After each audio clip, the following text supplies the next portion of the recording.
Generalinis laidos rėmėjas Vilniaus ginklai.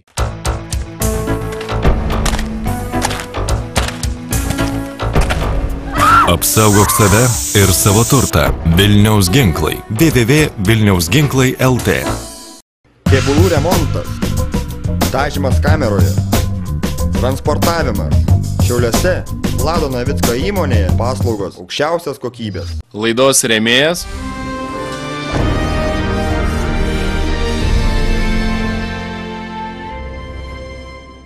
Sveiki medžiotojai ir medžioklę besidominti žiūrovai. Sakoma, žmogus turi džiaugtis kiekviena gyvenimo akimirka. Jau vien dėl tos priežasties, jog rytą jis turi galimybę nubusti ir pradėti dar vieną dieną. Tačiau kas įvyksta tuomet, kai žmogaus gyvenime sapną tampa sunku atskirti nuo realybės? Šiandien jūsų dėmesiui pateiksime unikalius kadrus, kuomet medžioklė pasiekė aukščiausias paslaptingumo ribas. Tik šioje laidoje jūsų neišgelbės žodžiai, kaip gerai, jog tai tik sapnas. Nors gal taip ir yra iš tikrųjų. Jūs sapnuojate, save einantį tamsiame miške. Jūs visiškai vienas, išskyrus tirštą rūką, slepiantį nematomo žvėrių pasaulio paslaptis. Tačiau sustokite, tai ne sapnas, tai Tauro rago laida. Gali vykti muštynės. Ir mistiškos elnių medžioklės Lietuvos miškuose.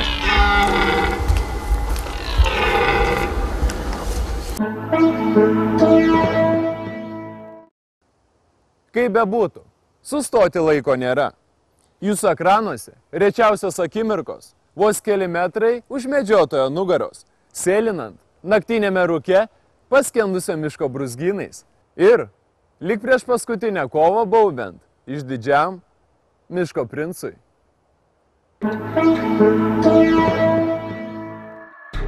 Žmonės, apsiginklavę ietimis, iki spindesio nuaštrintais akmeniniais durklais, bėga į kovą su laukiniu žvėrimi.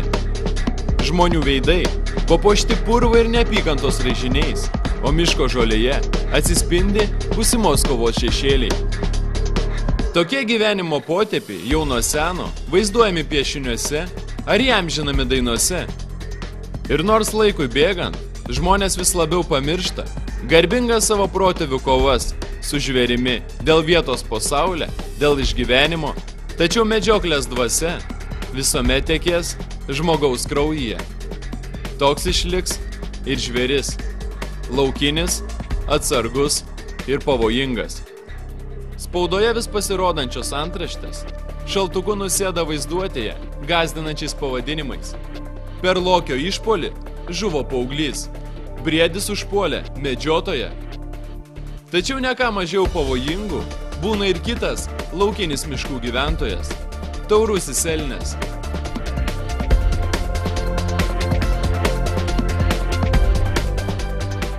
Taigi įkvėpti elnio mistiškos auros, leidomės automobiliu tamsa gilyn link miško, kuriame paskutiniu metu buvo dažnai girdimas šis didingas žvėris. Taurusis elnias kituose pasaulio kraštuose vadinamas ir raudonuoju elniu. Elninių žvėrių gentis pradėjo formuotis Centrinėje Azijoje prieš daugiau nei milijoną metų. Taurieji elniai paplitę Eurazijoje, Šiaurės Afrikoje ir dalyje Šiaurės Amerikos žemyno. Šie žvėrys sėkmingai aklimatizuoti Naujojoje Zelandijoje, Argentinoje, Australijoje, Čilėje.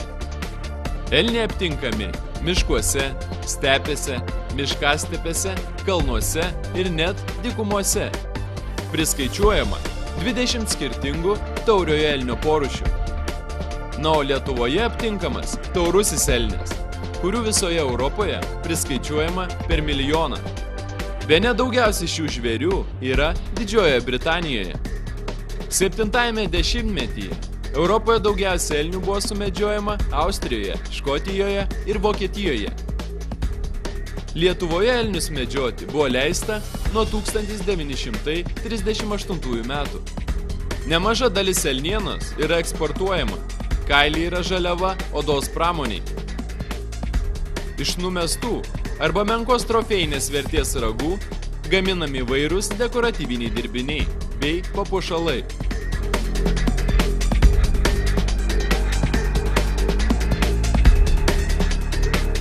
Visgi elnias lengvai pasiduoti nelinkęs. Galingą kūną puošia stambus kaklo, kojų raumenys. Nuo pagrindiniu elnio ginklu išlikimo kovoje tampa jo stambus ir tvirti ragai. Ragai sudaryti iš kaulinio audinio ir gali paaugti ne daugiau nei 2 cm per dieną. Elnias tai išskirtinis žvėris, kuriam kasmet žiemos pabaigoje numetus ragus, pavasarį atauga nauji. Jauni elniai ragus meta kiek vėliau. Savo stulbinančiais ragais rujos metu elnės stengiasi suvilioti kuo daugiau patelių. Tačiau tuo pačiu šiuo laikotarpiu elnės tampa ir kartu labai pavojingas. Šiam žvėriui tampa svarbiau už viską suburti kuo didesnį patelių skaičių ir kartu apginti savo teritoriją. Bet kokia kaina? Neseniai Jungtinėse Amerikos valstijose įniršęs grizlis sudraskė medžiotoją. Tačiau tokie užpuolimai ne vien lokių patirtyje. Kartą Kanadoje medžiotoją netikėtai užpuolė įpykęs elnias. Iš miško staiga iššokęs žvėris pargriovė vyrą ir stipriais smūgiais kojomis neleido šiam atsistoti. Kitas įvykis kruvinais prisiminimais įsirėžė ir visai nemedžiojančio žmogaus gyvenime. Vienas laikraščių išvežiotojas patyrė elnio galingus smūgius darbo metu, netgi viduryje miesto. Kodėl elnias puolė, vyras nežino. Tačiau pargriovė žvėris žmogų staigių šuolių. Vėliau laikraščių kurjeris buvo tiesiog trypiamas. Taigi elnias dažnai rodo, jo kalnų ir miškų valdovu jis vadinamas ne veltui. Elnias dažnai vertinamas kaip vienas gražiausių ragus nešiojančių pasaulio žvėrių. Subrendusi elnių ragai gali turėti ne 12 ir daugiau šakų. Tokiu būdu elnių ragai tai vienas labiausiai geidžiamų trofėjų medžiotojo kolekcijoje. Iš elnių ragų gaminami meno kūriniai, baldai ir net vaistai. Medicinoje plačiai naudojamas ir pūkinis elnio ragų dengiamasis sluoksnis, kuris užsienio šalyse vadinamas ragų aksomu. Elnių mėsa laikoma delikatesu ir patiekiama prabangiausiuose restoranuose visame pasaulyje. Elniena skani, vertinga mėsa, liesesnė už vištieną ir jautieną. Kai kuriuose Azijos šalyse elnias vis dar medžiojamas pagrinde dėl mėsos. Vis dėlto, norint įvertinti šio žvėries mėsą ar namus papuošti elnio trofėjumi, tenka ne tik įdėti daug pastangų į šio žvėries medžioklę, tačiau net ir rizikuoti tapti auka pačiam. Elnias tai vienas stambiausių laukinių žvėrių Europoje. Savo galingais ragais galintis atremti bet kokio priešininko puolimą. Elnio svoris gali siekti beveik 300 kg. Todėl šis žvėris yra įamžinamas ne kartą vaizdo juostoje, besikaunantis net su tokiais galingais žvėrimis kaip bizonas. Visgi nepaisant šio žvėries jau legenda tapusios jėgos, aptikti elnią miške ne taip paprasta. Juk pamatyti karalių pasiseka tik vienetams.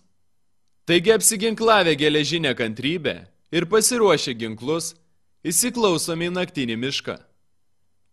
Kokią istoriją jis mums paruošė šią naktį?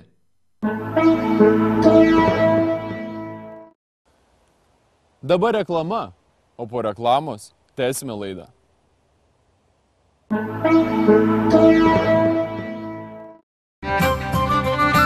Mėsos meistrai, pagaminta žinovų.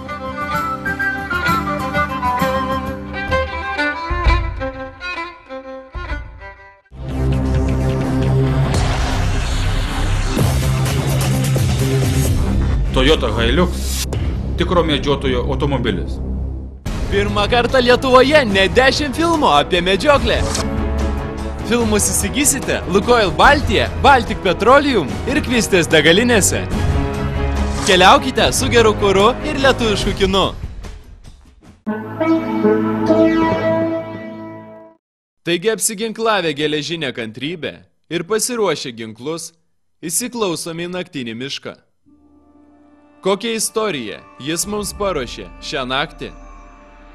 Kuo giliau leidžiamės į naktinį mišką, tuo labiau įsitikiname, jog juoda nepermatoma širma, prisidengusi gamta, šią naktį toli gražu nemiega.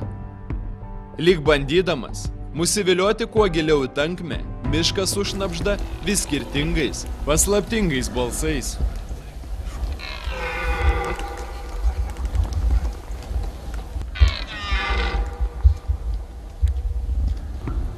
Rodos kažkur tolumoje jau pasigirsta elnio baubimas. Apsidairome. Tačiau garsas nutolsta. Pradėjom nuo čia eit, šitai laukimiai, daug apėjom, kelis kvartalus, atsargiai, bet atsargos ir elniai buvo šį kartą. Nu, pergudravo mus. Ką padarysi? Brėkštant, miškas toli gražu nebaigė savo paslaptingos istorijos. Anaip tol, rytas mums atidengė tirštą rūką, tarsi abejonė, jog mes galbūt tik sapnuojame. Voratinkliai, kad čia gražas. Ir galbūt čia neįprasti voratinkliai ar kaulėtų medžių siluetai, tik vaizdai iš susapnuotos pasakos. Kaip matote, aplinkui vien rūkas. Vienas, tirštas rūkas. Ir šiaip pažiūrėjus atrodo už nugaros, kad rūko kaip ir nėra. O per optiką pasižiūrėjus ir... Balta siena. Staiga iš miško rūko apsupties atkeliauja elnio baubimas. Bet šis žvėris mūsų nekviečia. Jis mus tarsi įspėja, jog čia mūsų kelionė turi baigtis. Nes kiekvienas peržengęs šią nematomą liniją, sulig kiekvienu žingsniu tolyn, smarkiai rizikuoja. Beprasmė rizika mums nereikalinga, tačiau įvertinę situaciją vis dėlto nutarėme išbandyti save, savo jėgas ir savo ryžtą. Reikia kuo tyliau sėlinti, sugebėjimą sėlinti, naktį tyliai, susirasti pirmą elnę, kryptį maždaug pasimti ir sėlinti. Gerai, aišku, tokiu atveju turėti, kas moka vilioti, nes tada truputį prasitęsia elnio viliojama laikas ir dar juos truputį panervuoja, nes kaip matai pats, kaip mašina, kiek kelių pravažiavo, elnas sureagavo vieni jau mašiną, jau šviesas ir parodė pyktis, pradėjo baukti agresyvesnis. Dabar pradėsim kalbėti, žiūrėkit, išlys. Gerai, tada dabar einame medžioklę ir bandysime sumedžioti elnę. Elnias taip pat priima iššūkį ir apie tai tvirtų balsų pranešęs visai miško gyvūnijai išgaruoja rūke. Jis lengvai nepasiduos. Tad ir mūsų laukia sunkus išbandymas. Sėliname toliau. Oras nelabai palankus, didelis rūkas, bet elnių buvo, baubimas irgi girdėjosi. Bandėm prislinkti, bet neišėjo. Patiliukais keliaudami, painiais, rūke paskendusio miško keliais, pastebime medžioklės bokštelį. Apžvelgus miško teritoriją iš aukščiau, didesnė tikimybė, jog pastebėsime ir taip ieškomą žvėrį. Taigi itin kruopščiai, įvertindami kiekvieną savo judesį, lipame į šią vienišą miško tvirtovę.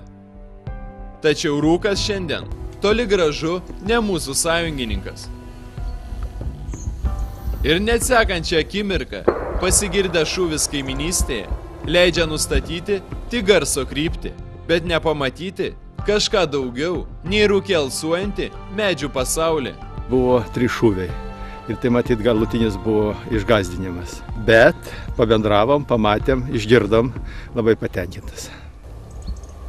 Na bet jei girdisi šūviai, reiškia žvėris kažkur netoliese.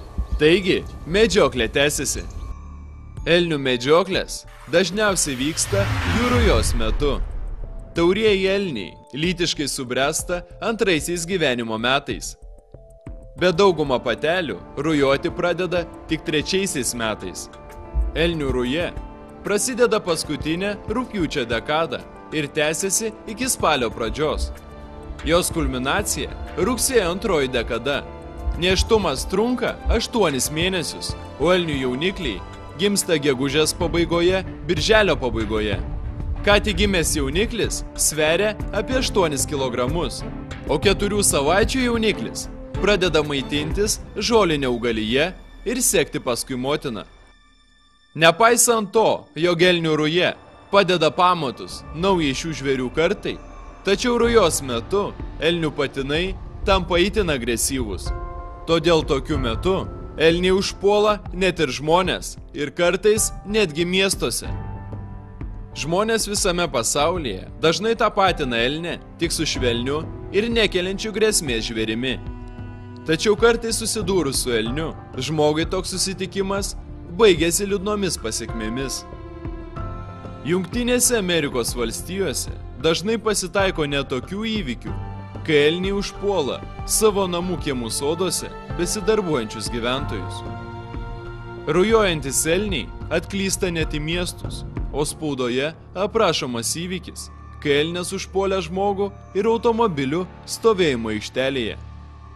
Pastebėjus elnį rekomenduojama prie žvėries nesiartinti ir nebandyti jo maitinti.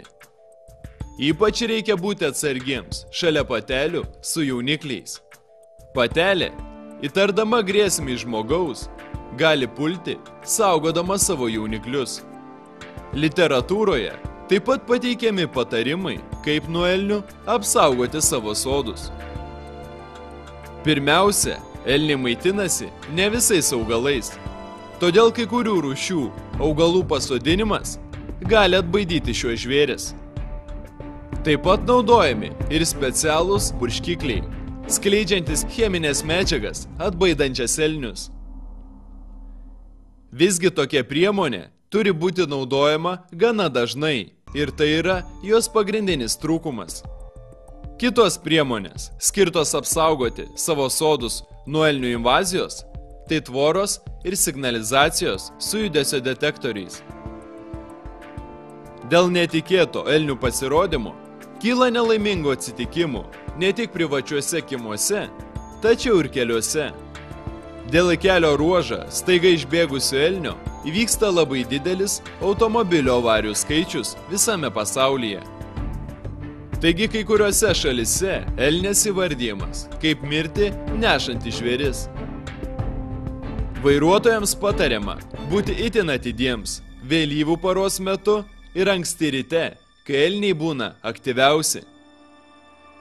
O kelią kirtus vienam elniui reikia stebėti, ar nėra ir kitų iš paskos sekančių žvėrių. Prie nutrenkto elnio patariama nesiartinti, nes gelbėdamasis išsigandęs žvėris gali sužeisti aplinkinius žmonės. Kad ir kokioje situacijoje sutiktume elnę, svarbu jį vertinti kaip lygiavertį oponentą. Taigi, sekdami pasikartojančių elnio baubimu, keliaujame toliau miško kilimo takais, pasiruošę netikėčiausiam žvėries pasirodymui. Visgi jau po kelių akimirkų išvydome vaizdą, daug įspūdingesnį nei tikėjomės.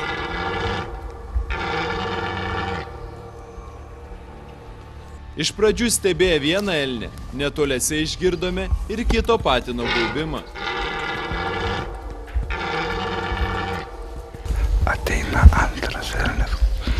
Gali vykti muštynės. Vis stiprėjantis žvėries balsas leido spėti, o vėliau ir įsitikinti, jog šie du patinai pasakos miško apsuptyje netrukus susitiks akis į akį. Jom keliu išgirdom elnio balsą ir pasipainiojo šernai pakeliui, giliukus rinko. Ir tuo tarpu, kol šernus stebėjom, išgirdom garsus kaip ragų mušimas. Medžiotojų veidus papuošė santūri šypsena, širdyje užsilepsnoja azartiškas jaudulys. Jau vien aptikti elnę miške yra sudėtinga, o dabar galėsime išvysti netgi jų kovą. Todėl laukiame to, kas neišvengiama. Elniai vienas kitą tyrinėja. Laikas bėga, kuris šį rytą nėra mūsų sąjungininkas. Po kelių akimirkų įvyksta tai, ko labiausiai bijojome. Miško kovos aikštė, kurioje vienas priešais kitą galingai įsispyrė į žemę, stovi du elniai, paskęsta rūko debesyse. Taigi mums atitenka tik kovos garsai. Kas bus toliau? Kuris elnias išeis iš rūke paskendusios kovos aikštės, kaip nugalėtojas? Laukiame. Ir netrukus, pagaliau štai jis. Pergalę alsuojantis miško princas.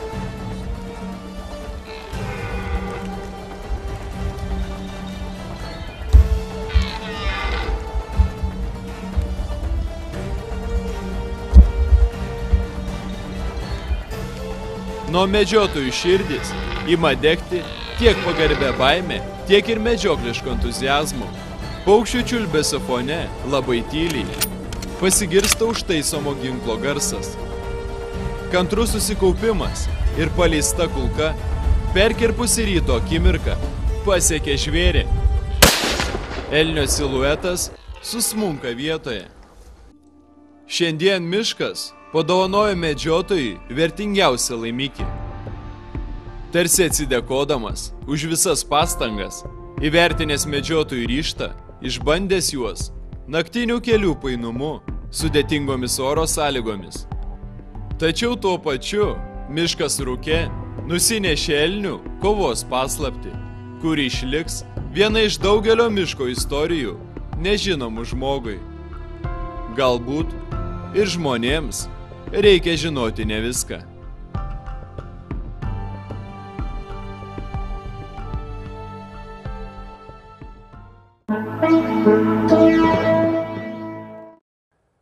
Na štai žiūrovai, ir šio ryto sapnas priartėjo prie pabaigos. Tačiau jei turime galimybę susapnuoti tokias istorijas, vadinasi negaila ir beveik pusės pramiegoto gyvenimo. Tačiau, kad sapnai būtų ryškus, laikas keltis ir pasitikti gražiausias dienos akimirkas. Medžioklėje, gamtoje ar laiką leidžiant su artimaisiais namie. Taigi linkiu jums spalvingų nuotykių ir naujų istorijų jūsų gyvenime. Susitiksime jau kitą savaitę, nei plaukų jums, nei taukų. Generalinis laidos rėmėjas Vilniaus ginklai.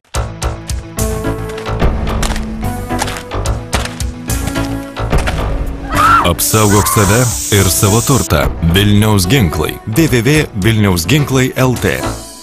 Laidos rėmėjas